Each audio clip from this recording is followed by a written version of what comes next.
खरं तर मी आज इथं जो उभा आहे त्याचं श्रेय 100% द्यावं का 50% द्यावं हे मला आता ठरवायची वेळ झालेली आहे.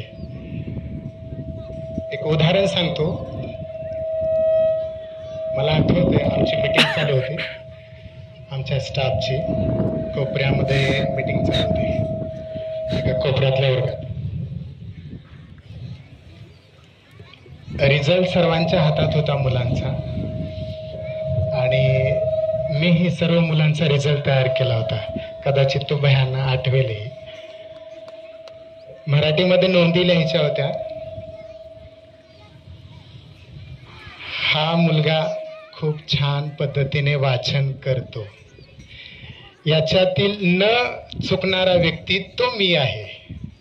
मग न कसं बदलायचं हे भयाने शिकवलेत. म्हणजे विचार करा की छोट्या छोट्या गोष्टीतून मी सुधारत गेलो. मान्य केलं, चूक ॲडमिट केली मी आणि तिथून पुढं मराठीतला नाही यार म्हणलं, आपण मराठीतला मास्टरच व्हायचं. मराठीतला ग्रामर कुठलंही विचारा सांगू शकतो भाई. आता इव्हन तुमचे कुठलीही स्टाफ आणा पुढे, काही हरकत नाही.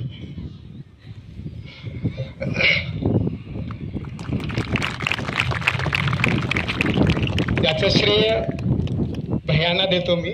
आज म्हणजे ज्या काही स्पर्धा परीक्षा देण्याचं जे काही धाडस निर्माण झालं ते 5वीचं स्कॉलरशिप शिकवून असेल म्हणा किंवा 8वीचं स्कॉलरशिप बुद्धिमत्ता हा विषय शिकवून असेल.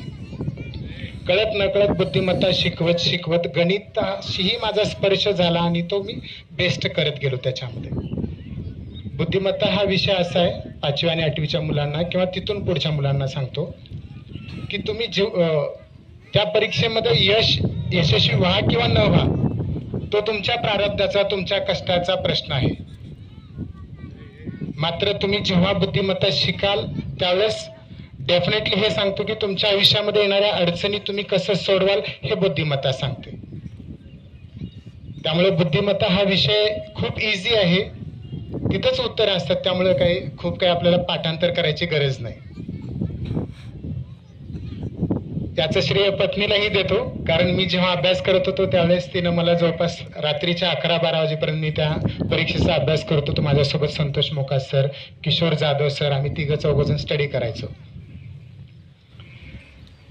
मॅडमनी सांगितले की पुस्तकांशी मैत्री करा. सर काय सांगतात म्हणा.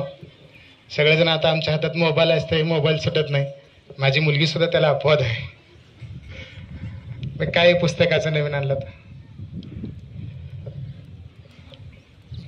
ज्ञान तुम्ही घेतलात ना ते ज्ञान ठीक आहे का बरं घ्यायचं ते पण सांगतो. मला ज्ञान काय घ्यायचं.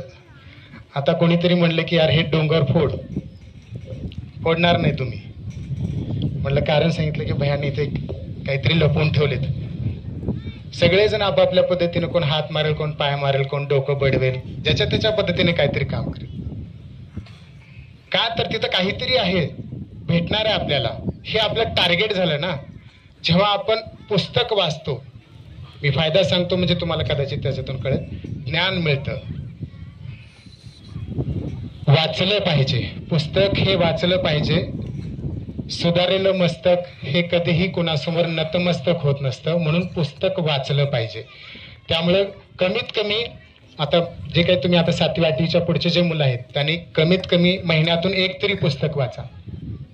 भरपूर सारे पुस्तकं आहेत. तुम्ही म्हणाल सर मोबाईलमध्ये मिळतं. मोबाईलमधलं ज्ञान हे तात्पुरतं असतं, विसरून जातात. त्यामुळे तुम्हाला जर कायमस्वरूपी ज्ञान हवं असेल तर कृपया तुम्ही पुस्तके वाचा. तुम्ही म्हणाल सर सुरुवात कुठून करायची. गोष्टी वाचा, छोट्या छोट्या जोक्स वाचा, तिथून सुरुवात करा. मग एखादी कादंबरी वाचा. मराठीचे शिक्षक असतील किंवा इंग्रजी शिक्षक असतील, तुम्हाला जो हिंदी असेल, तुम्हाला जो विषय आवडतो त्या विषयातून त्या विषयाच्या संबंधित किंवा गोष्टी असतील, कादंबरी असतील त्या वाचायला सुरुवात करा. खूप फायदा होतो त्याचा.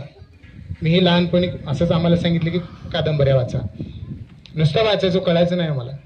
नंतर 9वी-10वीला कळायला लागले की अरे हा असा तो संदर्भ असतो.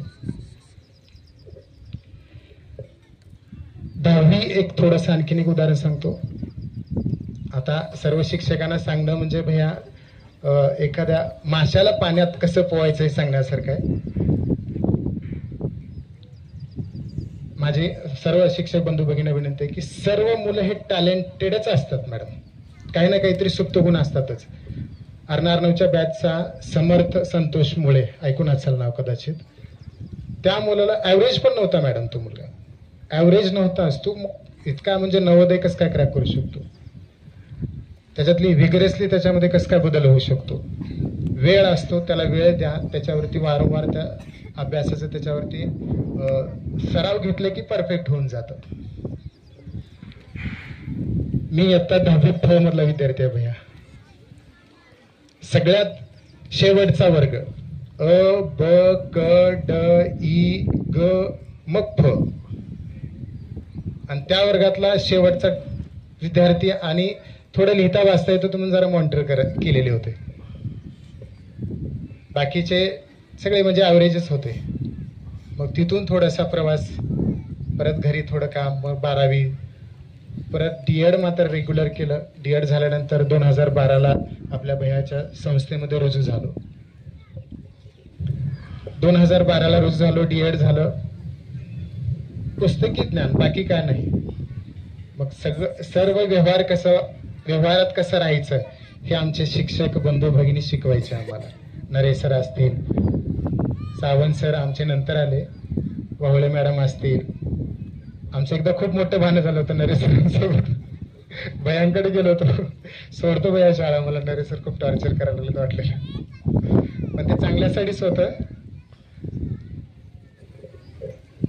त्या शाळेने मला इथे या ठिकाणी बोलवलं. शाळा खूप चांगली आहे, स्टाफ खूप चांगला आहे, तुम्हाला मार्गदर्शन करेल. आणि हा अर्ना आणि खंत करत होती सई. अर्ना मी थोडं तुझ्या बाबतीत नंतर बोलतो. सईने एक वाक्य बोललं होतं की सरांनी आम्हाला बिघडवलं. या वाक्याला मी खोडून काढतो, चांगलं बिघडवलं मी, चांगलं बिघडवलं मी, चांगल्या कामासाठी बिघडवलं, शिक्षणासाठी बिघडवलं, वाईट कामासाठी नाही. बिघडवले कशाला म्हणायचं, कुठली तरी वाईट सवय लावली वगैरे वगैरे. अभ्यासासाठी बिघडवणं म्हणजे ते तुमच्या चांगल्यासाठीच आहे. अर्णा म्हणत होते की आम्हाला गायडन्स परत मिळणार नाही.